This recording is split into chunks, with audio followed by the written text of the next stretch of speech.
ناظرین ہم شروع کرتے ہیں جو پی ٹی آئی کے حوالے ڈیولپمنٹس ہوئی اور پھر سیاسی جو اس وقت صورتحال ہے اس حوالے سے کیا بات ہو رہی ہے، چاہے پی ٹی آئی کے چیئرمین عمران خان صاحب کی جو ان کو بیل ملی وہ، چاہے پھر جو پی ٹی آئی کہہ رہی جی ہمارے پہ اور پریشر ہے، ان کی ہمشیرہ کے بیٹوں کو کہا کہ جی بغیر کسی ایف آئی آر کے ان کو اٹھا لیا گیا گھر سے، یہ کہ پی ٹی آئی والے کہہ رہے ہیں جی کڈنیپنگ.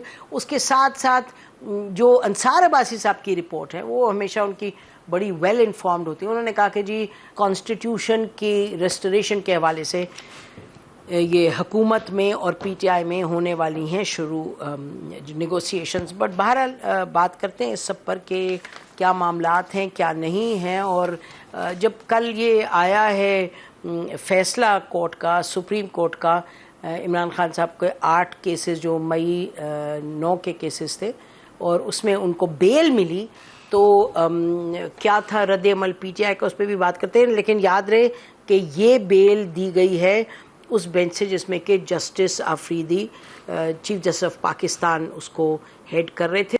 تو یہ دیکھیے گا یہ جو رد عمل آیا ہے اور بڑی کلیئرلی کہہ رہے ہیں کہ جی سپریم کورٹ آف پاکستان کی انہوں نے بڑی تعریف کی، انہوں نے کہا عسکری قیادت کا سر بلند ہوئے. تو اس پر ہم بات کریں گے. ناظرین ہمارے ساتھ اس وقت اسٹوڈیو میں موجود ہیں بیرسٹر عمیر خان نیازی، ممبر نیشنل اسمبلی ہیں اور ایڈوکیٹ سپریم کورٹ کے بڑے کور ممبر ہیں پی ٹی آئی کے، اور کافی دیر سے. بہت شکریہ عمیر آپ نے ہمیں جوائن کیا.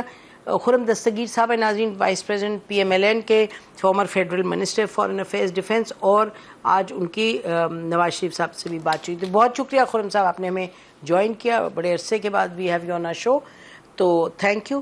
اچھا یہ نیازی صاحب تو بتائیے گا کہ کیا آپ دیکھ رہے ہیں یہ جو آئی بیل کی ججمنٹ، تو آپ سواتی صاحب کے ساتھ اگری کر رہے ہیں؟ وہ کیا کہہ رہے ہیں؟ دیکھیں آئین کی قانون کی سر بلندی تو تب ہو کہ جو جس کا اختیار ہے اس کا وہ صحیح استعمال کرے. دیکھیں سپریم کورٹ کے 3 آرڈرز پہلے سے موجود تھے جس میں کنسپریسی کے ملزمان کو بیل دی گئی. کیا اے ٹی سی عدالت کو ان آرڈرز کا نہیں پتہ تھا؟ ان آرڈرز کا انہوں نے جوڈیشل نوٹس نہیں دیا؟ کیا ہائی کورٹ کو نہیں پتہ تھا کہ یہ آرڈرز موجود تھے؟ تو کیوں نہیں ان آرڈرز کی موجودگی میں نچلی عدالتوں نے ریلیف دیا؟ تو بنیادی طور پہ تو یہ اپنا ہاؤس اینڈ آرڈر لانے کی بات ہے. دیکھیں اگر تمام چھوٹے چھوٹے مقدمات بھی اگر عمران خان کو ریلیف لینے کے لیے سپریم کورٹ ہی ہر مقدمے میں جانا ہے تو میں سمجھتا ہوں یہ آئین یا قانون کی سر بلندی نہیں ہے، یہ ہمارے لیے لمحہ فکری ہے.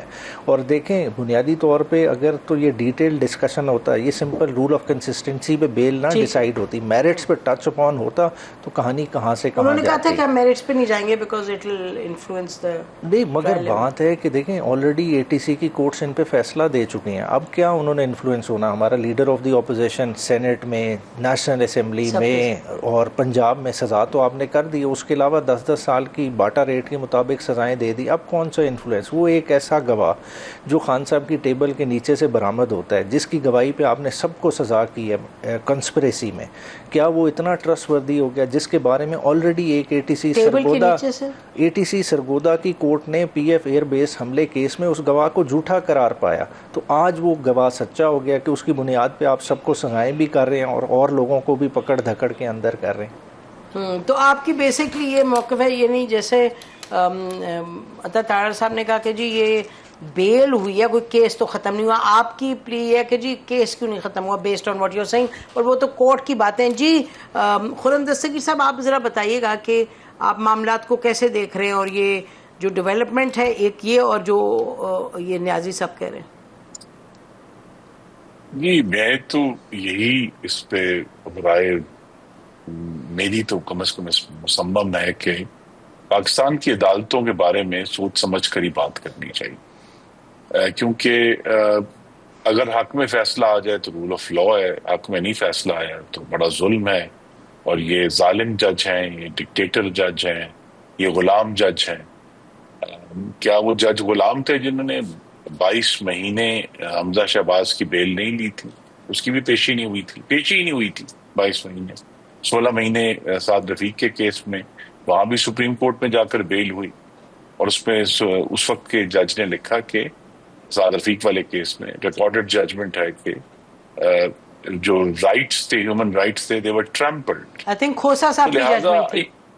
جی ہاں، تو یہ کہنا کہ جی اس وقت جج اچھے تھے اور آج اچھے نہیں ہیں، یا آج اچھے ہیں اس وقت اچھے نہیں تھے، پاکستان کی عدلیہ کا ایک کردار ہے، کبھی وہ جس طرح کے بھی فیصلے کریں ان کو ہمیں یہ کہنا چاہیے کہ جہاں اختلاف ہے جج وہ ظاہر کر دیں، لیکن عدلیہ کے بارے میں کوئی رائے دینا جو ہے وہ کوئی عقل مندی نہیں ہے۔ عدلیہ جس طرح ہے ایک پاکستان کی ریاست کا حصہ ہے، وہ کبھی ایک طرف ہم کہیں گے کہ جی زیادہ دیر نہیں گزری، غالباً 2 سال پہلے ایک ہوا 2023 کے آغاز میں، جب لاہور ہائی کورٹ نے غالباً کوئی 51 مقدموں میں اکٹھی بیل دی تھی دانش چیئرمین کو۔ جی جی کافی زیادہ۔ تو لہذا وہ بھی تو عدلیہ تھی نا جی، کیا اب یہ کہنا کہ جی آج والے بڑے خراب ہیں، وہ بڑے اچھے تھے یا وہ خراب تھے، اس پہ ہم لہذا بحث نہیں کرنی۔ ایک ریلیف ملا ہے اور قانونی جنگ لڑیں، اور عدلیہ کے اوپر جو ہے وہ اپنی ججمنٹ دینے سے جو ان کے جو انڈیویجول ججز ہیں ہم سب کو پرہیز کرنا چاہیے، اور نہیں تو ہمیں میری تو یہی سب سیاسی جماعتوں سے استدعا ہے کہ ہمیں جو عدلیہ کے ججز جو انڈیویجول ججز ہیں ان کے بارے میں رائے دینا کہ یہ ڈکٹیٹر ہیں یا یہ غلام ہیں یا یہ انگوٹھے کے نیچے ہیں، ہمیں اس سے پرہیز کرنا چاہیے، کیونکہ ہر دور میں کچھ فیصلے اچھے ہوئے، کچھ خراب ہوئے۔ میں بڑا واضح ہے میری نظر میں کہ وہ جو ایک تاریخ دور تھا، شروع ہوا ثاقب نثار سے اور پھر گلزار صاحب پر گیا، کھوسہ صاحب پر گیا، اور بندیال، میں کہوں گا کہ وہ ایک بہت تاریخ دور تھا پاکستان کی عدلیہ کے لیے۔ کچھ لوگوں کا خیال ہے کہ یہ تاریخ دور ہے، تو لہذا ہمیں عدلیہ کے فیصلوں کو جس طرح وہ آتے ہیں ان پر قانونی طور پر اپنی جنگ جو ہے وہ جاری رکھنی ہے، تاکہ ہم اس ملک کو آگے لے کر چل سکیں۔ ٹھیک، اچھا تو نیاز صاحب کلیئرلی خرم صاحب ایک بات کریں جو حقیقت ہے، یہ بات درست ہے کہ شاید خاقان نواسی اندر بند کہ وہ کہہ رہے ہیں کہ جی ہر دور میں اس طرح کے فیصلے ہوئے ہیں، اور کبھی اچھے کبھی برے، تو fight your battle on the legal front. نہیں بالکل کرنا ہے، مگر کانسٹیٹیوشن سپروائزری جوریسڈکشن کے اعلیٰ عدلیہ کو نہیں دیتا؟ کیا اعلیٰ عدلیہ نے نچلی عدالتوں سے نہیں پوچھنا آرٹیکل 203 کو آپ کدھر لے کے جائیں گے؟ بات ہے کیا اے ٹی سی کے جج اتنے کہ اپنی مرضی سے فیصلے کریں گے؟ یہ ساری چیزیں دیکھنے والی ہیں۔ بات ہے اگر ان کے ساتھ غلطی ہوئی ہے اس کا یہ مطلب نہیں ہے کہ وہ جواز مل گیا ہے کہ عدلیہ ہر دفعہ ہی غلطی کرے گی۔ بات ہے کہیں تو ہم نے ہاؤس اینڈ آرڈر کرنا ہے کہ نہیں کرنا۔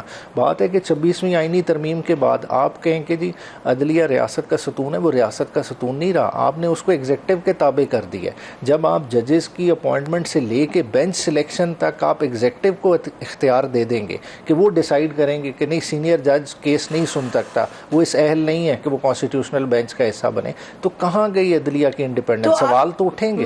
تو آپ یہ فرما رہے ہیں کہ اے ٹی سی کے حوالے سے جو آپ نے کہا کہ جی جو انہوں نے ججمنٹ دی اور آپ نے کہا ان کے بیٹے کو جو اٹھایا ہوئے چترال میں، تو آپ کی ایکسپیکٹیشن یہ کہ جو سپیریئر کورٹ ہے وہ اس کا نوٹس لیں کہ کیونکہ اے ٹی سی کے لیول پہ کیا ہو؟ جی خرم صاحب please come in on this.